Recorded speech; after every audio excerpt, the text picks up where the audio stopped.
This may end up being one of the most controversial videos I've ever made. This is my Nitro Hubeo Hyper 7.5. This RC buggy was released in 2008 and that makes it around 17 years old. So I think it's fair to say it's getting on a little bit now. Anyway, that doesn't matter. The Hyper 7 has always been one of the best ways into the Nitro side of the hobby. And that's because they're brilliant quality, super tough and durable, and generally pretty easy to use compared to some of the other Nitro cars out there. Now, lots of these buggies keep appearing on the second-hand market for very little money. I mean, just take a look at some of these, for example. You can pick up some really good deals on some of these old buggies. Now, some of you may know which way this is going, some of you may not. Stay tuned because I will reveal all later. Now, I love Nitro, I really do. The problem is, and so many people refuse to accept this simple fact, they can be a real pain to run and a real pain to look after. I did a short video a while back talking about how I feel about Nitro and how I don't feel it's no longer as popular as it used to be. That short has recently taken off and it's receiving a lot more comments from people who completely disagree with me and keep telling me I'm wrong, and Nitro is very much alive. And if you haven't seen that short on my channel, here's a quick look at it now. Nitro RC cars like this are no longer as popular as they once were. But why is Nitro RC dying out? Well, there are a few reasons. One of them is starting issues, then of course tuning, and finally maintenance. Now, back in the day, Nitro was one of the only ways to go fast, and wow, did they sound good doing it. But these days, electric RC cars can do everything this can do and more. They're also faster. Okay, way faster. And they just don't require as much maintenance and fuss. But there's one thing Nitro RC cars do that electric RC cars can only dream of, and that is make a noise like this.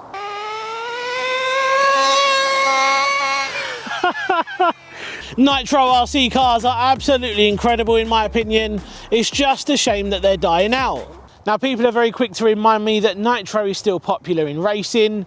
I completely agree. Yes, it is still popular in racing in some parts of the world, but when it comes to everyday bashing, Nitro just doesn't seem to be that popular anymore. And people just need to start accepting that Nitro is not popular when it comes to everyday bashing. Electric has well and truly taken over. But look, I get it, there's some Nitro diehard fans out there and they're very quick to defend something that they love, and that is absolutely fine.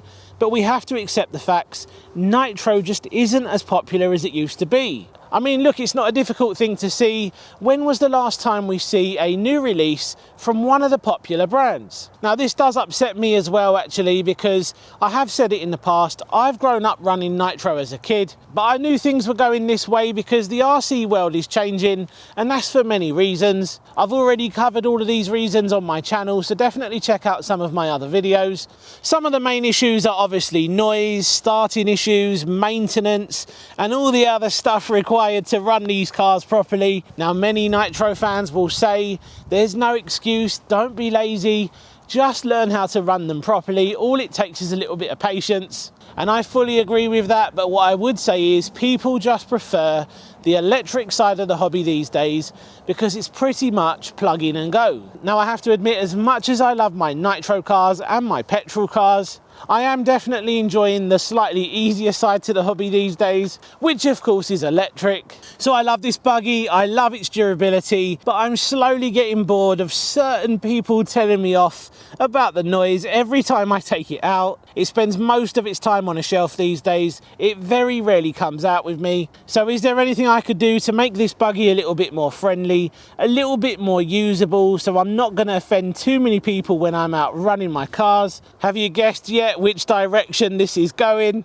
Of course, one of the best solutions would be to convert this to electric. Now, I fully expect a few Nitro fans have clicked away. You know, your situation may be completely different. You may have suitable locations to run something like this, but where I live, there isn't many places I can run this without causing a lot of issues, which is why converting it over to electric makes sense. So you may be thinking, how hard is it to convert a 1/8 scale Nitro buggy like this, the Hyper 7.5, to a brushless, fully electric buggy? Now you will need a few items to get this done. The first thing you're going to need is a motor mount, and in my case I'm going to be using the SSTE motor mount. Next, of course, we are going to need a motor and ESC. Of course, it's going to have to be suitable for a 1/8 scale buggy, and this is the perfect opportunity to test out a brand new combo from the guys at ZTW. Now, they've been kind enough to send me a 1/8 scale combo which I can use in this buggy. Their brushless combos are really affordable, so definitely check them out. You're also going to need a battery tray. Now again, I'm using parts from the SSTE. Now the throttle and brake servo won't be required anymore because of course the motor and ESC will take charge of the braking. You will have to cut the stock servo mount, which I didn't want to do just in case I want to convert this back to Nitro. So I've managed to pick up a second-hand mount on eBay. This wasn't very expensive at all. Finally, you will need a pinion gear, and you may need a few other hardware items, but essentially that is all that is required to convert this to electric. Nitro to electric conversions always require a little bit of experimenting to try and get them right, because of course they were never designed to be electric in the first place, but it is definitely doable, and I'm going to show you that today. So let's head home and let's get this conversion done.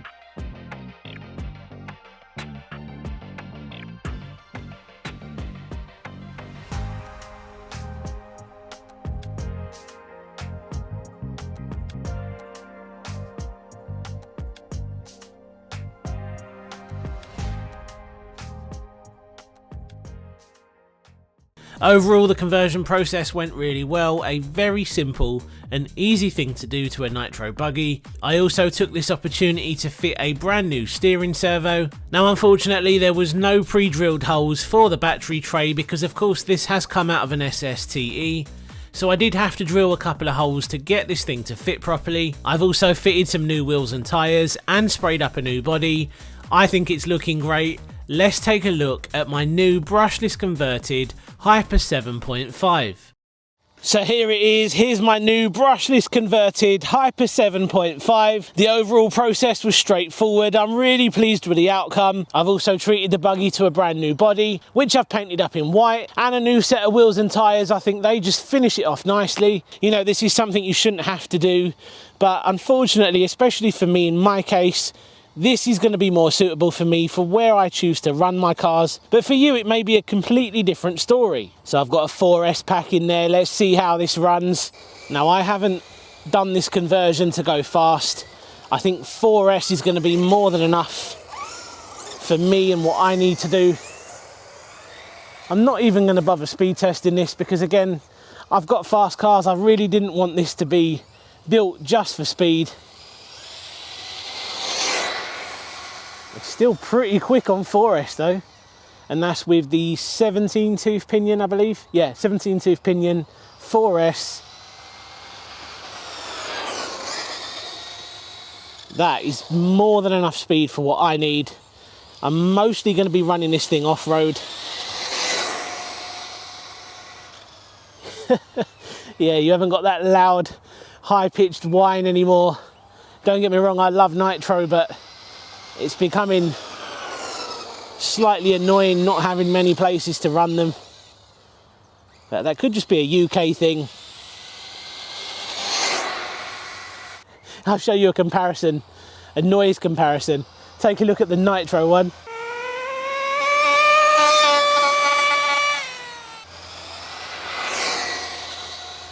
Yeah, there's not much noise now.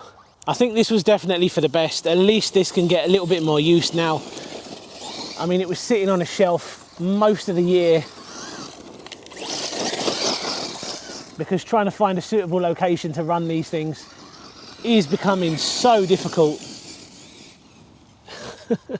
Yeah, definitely a worthwhile change, I think.